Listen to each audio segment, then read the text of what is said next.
On va s'attaquer ce soir au déficit public. Il paraît que chaque bébé français qui naît cette année doit déjà 22 800 €.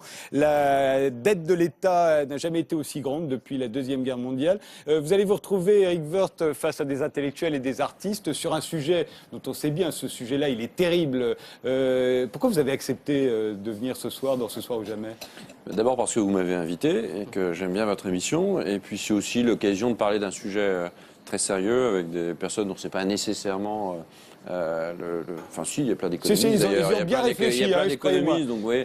Non, mais c'est une manière d'en parler différemment, certainement, à une heure un peu spéciale, avec une heure devant nous.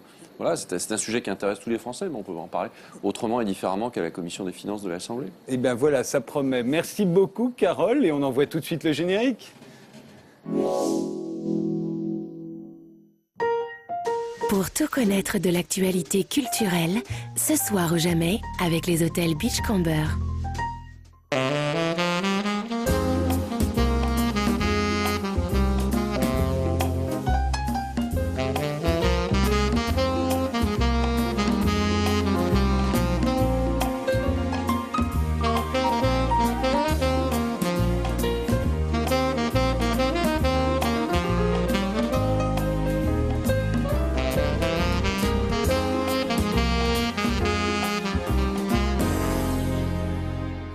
Bonsoir, bienvenue sur le plateau de Ce soir ou jamais. La 429e émission de Ce soir ou jamais est dédiée aujourd'hui aux 1457 milliards d'euros de la dette publique et aux 40 milliards d'euros d'intérêts qu'il nous faut verser chaque année. Je vous présente tout de suite mes invités. Éric Woerth, vous êtes ministre du Budget et des Comptes publics, ainsi que de la fonction publique et de la réforme de l'État. Ce titre, évidemment, la dette de l'État, vous concerne au plus haut point. Est-ce qu'elle vous empêche de dormir ?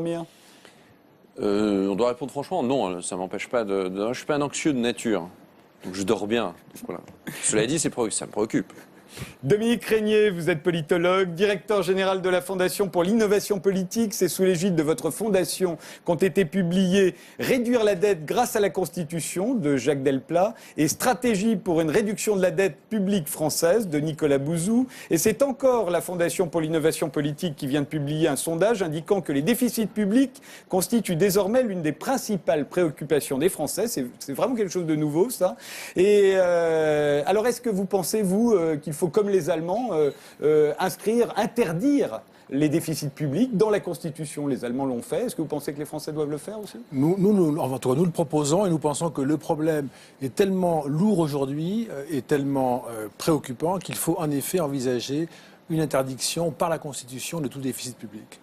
Sandra Moatti, vous êtes rédactrice en chef adjointe du mensuel Alternatives économiques, dont le numéro de ce mois-ci est titré « Faut-il avoir peur de la dette ?», dans lequel vous revenez sur un certain nombre de préjugés concernant la dette de l'État. Alors vous avez peur, vous, ou pas, de la dette ?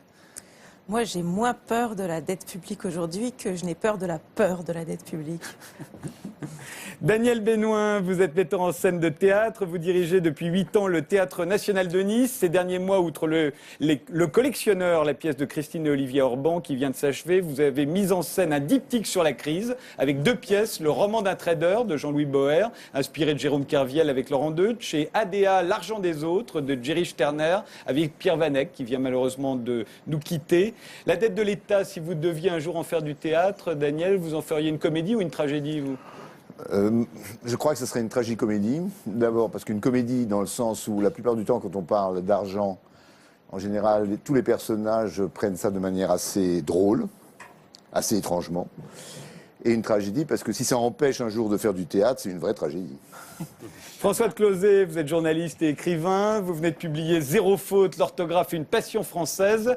Mais l'économie est aussi l'une de vos passions. Vous avez produit et animé de nombreuses émissions sur ce sujet pour la télévision. Et l'on se souvient de vos best-sellers. Toujours plus en 82, Tenter plus en 92 et plus encore en 2006, qui tous à leur manière dénonçaient la gabegie de l'État. Alors je suis sûr que la dette, ça vous met en fureur, vous. Pour moi, c'est de la honte d'une génération. Voyez-vous, la France, c'est d'une génération, la nôtre. La France s'est déjà trouvée endettée à près de 100%. C'était au sortir de guerre. Or, figurez-vous que nous venons de vivre les premières 50 années sans guerre depuis au moins 5 siècles. Eh bien, nous sommes meilleurs que les autres. Nous avons réussi à ruiner le pays absolument sans guerre. Et voyez-vous, je pense que nous estimions que c'était nos enfants qui paieraient. Eh bien non, on s'est tellement goinfré que c'est nous qui allons payer, car on est à quelques années de l'échéance. À mon avis, ça peut se compter sur les doigts d'une seule main. Bertrand Léminessier, vous êtes économiste, vice-président de l'Association pour la liberté économique et le progrès social. Vous êtes l'auteur, entre autres, de La morale face à l'économie. La dette de l'État, pour vous, c'est immoral ? Très certainement, même parfois peut-être un peu malhonnête, parce que finalement, c'est les autres qui vont payer cette dette-là, nos enfants. Et en particulier des gens qui, s'ils n'ont pas 18 ans, par exemple, ils ne votent pas. Et ceux qui ne sont pas nés, ils votent encore moins, bien entendu. Donc, c'est dans ce sens-là. C'est-à-dire que nous finançons des dépenses publiques sur le dos de quelqu'un d'autre qui, effectivement, ne peut pas participer aux décisions collectives. Je le disais tout à l'heure, mais on dit effectivement qu'un bébé qui naît aujourd'hui doit déjà 22 800 €. Hein. C'est une moyenne, hein, je vous le rappelle, parce qu'il y en a qui payent plus et d'autres un peu moins.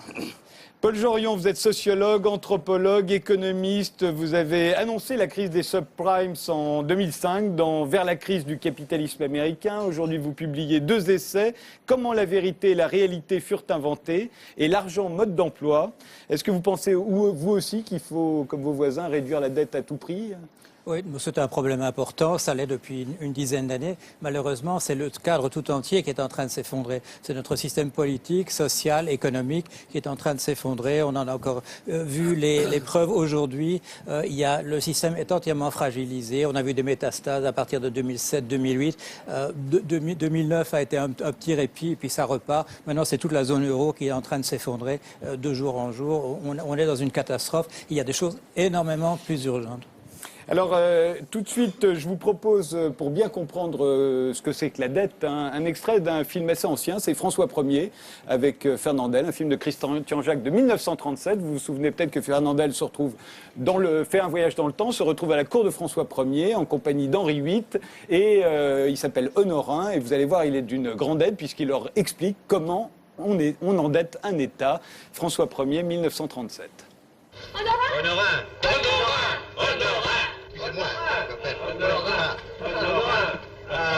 qu'est-ce qu'il y a?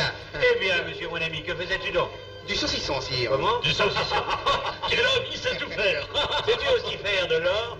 Les coffres de mon beau cousin Henri sont complètement vides. Eh bien, un impôt nouveau et les voilà pleins. Un impôt? Ah non, pas d'impôt.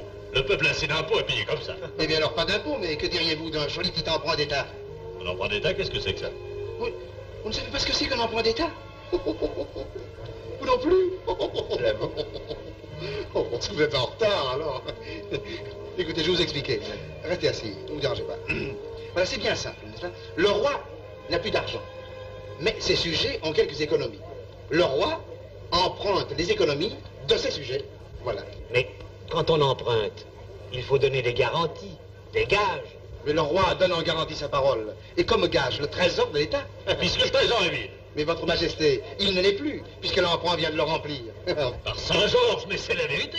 Mais le peuple n'apporte pas ses économies sans rien exiger en échange. Oh, évidemment, on lui paye l'intérêt de son argent. Mettons à 5% l'an. Mais avec quoi lui paye-t-on cet intérêt au peuple? Et avec l'argent qu'il vient d'apporter, voyons, sire. Et quand l'argent est dépensé? C'est bien simple, on fait un nouvel emprunt. C'est magnifique. Quel génie! Admirable. Oh, mais il y a une chose plus épatante encore que l'emprunt. Hein, c'est la loterie nationale. Vous demandez aux gens s'ils veulent donner 100 francs pour recevoir 3 millions. Alors, attendez. Voulez-vous donner 100 francs pour recevoir 3 millions? Évidemment.